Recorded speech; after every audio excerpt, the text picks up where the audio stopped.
Hi again, everyone. It's me, Brenda, coming to you from my peaceful spot in my house.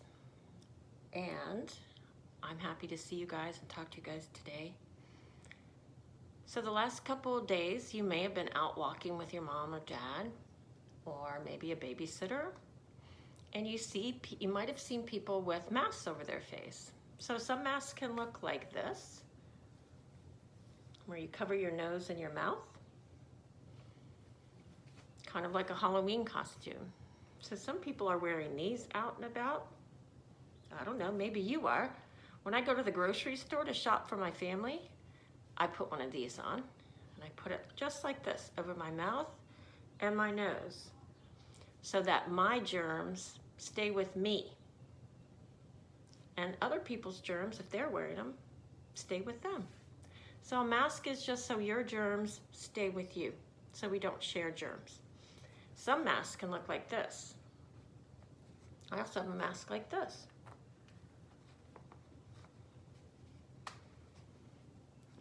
And it covers my nose and my mouth. Keeps my germs with me so that I don't spread them to you. So dentists wear these. I bet when you've gone to the dentist, you've seen one of these. Your dentist will wear them. Or maybe a nurse wears them when they get really close to your face so that their germs stay with them. So this keeps us from sharing germs. So maybe you can notice when you're out and about, people wearing these, maybe people wearing these. Okay, let's finish our Bounce Back book. Do you remember our Bounce Back book about resilience? And resilience is just like bouncing back. Experiencing something that hurts or something that's hard and coming back stronger. So let's see where we left off.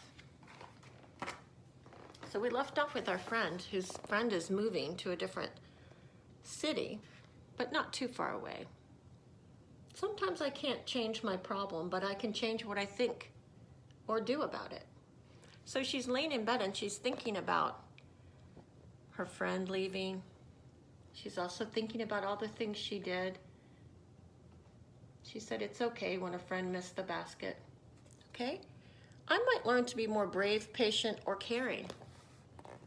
If she thinks about things differently, she can be more brave, patient, and caring. And I noticed in the picture, maybe you remember this from the last video, she's mailing something. Any ideas what she might be mailing?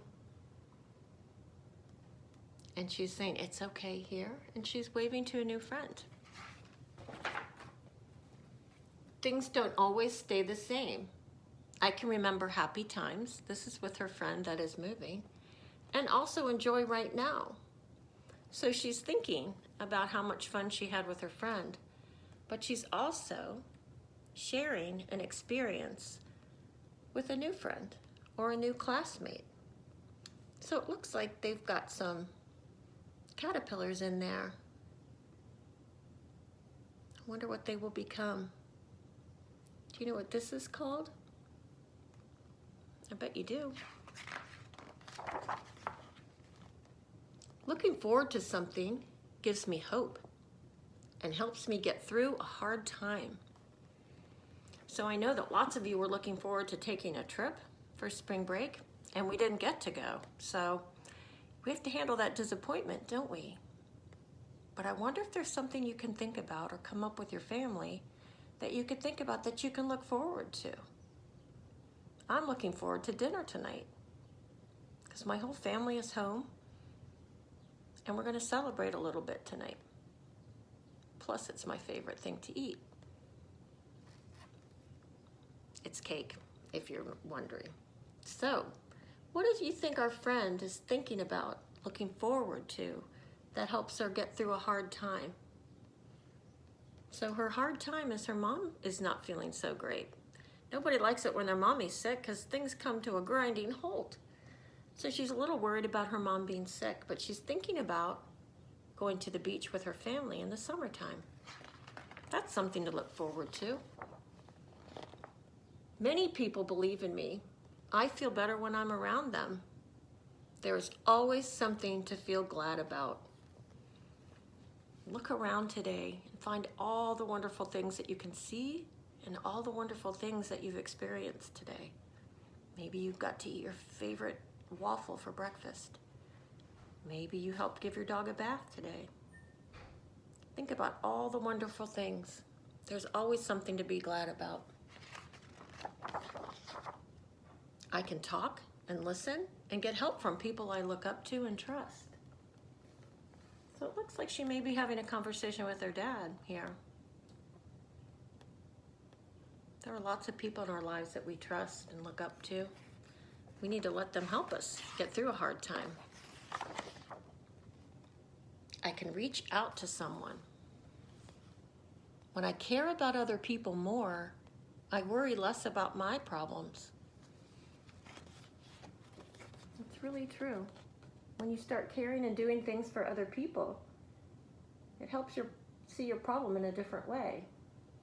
Makes you not so worried about your problem or going through a hard time. I'm learning to be the very best me. When something is hard for me, it may be just what I need to grow. I can decide to bounce back.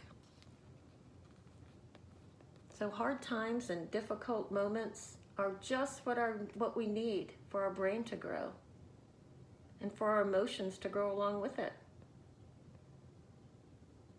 I wonder if you can bounce back when you've had a rough time. I like this book, Bounce Back. Think of a time that you've had to bounce back from a hardship or something that was really difficult. Difficult moment, a difficult situation in your family. Think about a time where you had to bounce back. Maybe it was a situation with a friend or a neighbor. I hope we learned a little bit about how to bounce back. I also wanted to share one other thing with you today. I know you see our thermometer in the back, and we've talked a lot about that. I keep all my sticks. See if you want to do this at home. I put all my sticks in a little jar like this, and I have my thermometer in here. Blue on the bottom for when I'm feeling kind of sad and tired, maybe a little bit lonely. And green is my just right spot. Yellow is when I'm feeling a little bit nervous about working through a computer to reach my kids. And red is out of control. Okay, so blue, low energy, sad, a little bit tired, maybe even feeling a little sick. Green's my just right spot, feeling really good. Yellow, I'm getting a little annoyed, angry, irritated, excited, worried. And red is our out of control, where we have to do our breathing so we can think of tools. So help me add to tools too for our board. If you think of any, send me a text or an email and I'll add it right to our board, okay?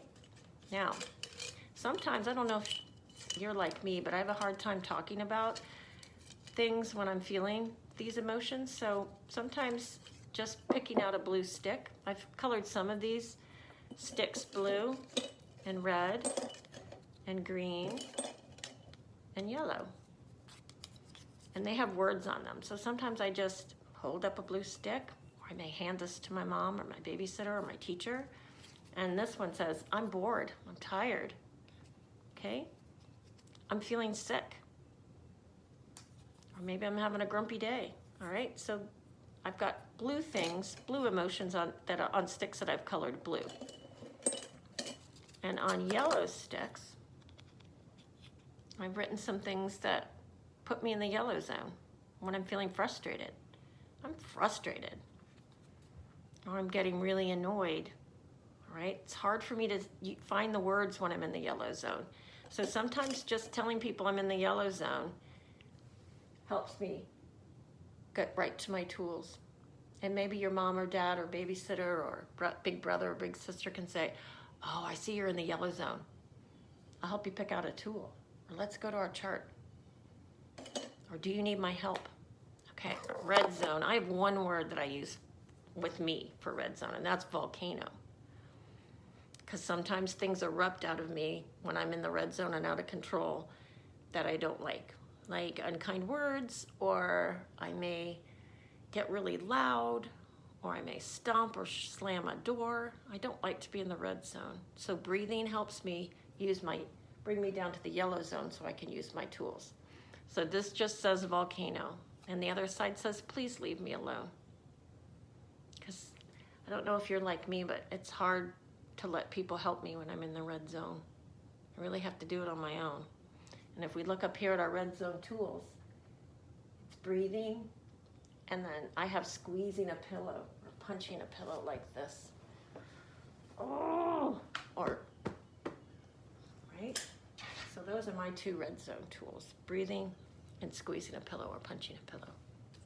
Now I'm gonna end on what I like for us to do today is find a moment where we realize we're in the green zone, where we're feeling just right and relaxed, ready to learn, ready to talk, ready to draw, ready to read. Whatever it is, I want you to recognize when you're in the green zone and feeling good. So my green zone stick says, thank you for helping me on one side, because it's important to thank the people that help us. And I liked being with you. Those are my two green stick words. So I'm feeling just right. Thank you for helping me feel just right today, and I really enjoyed being with you today. See you soon.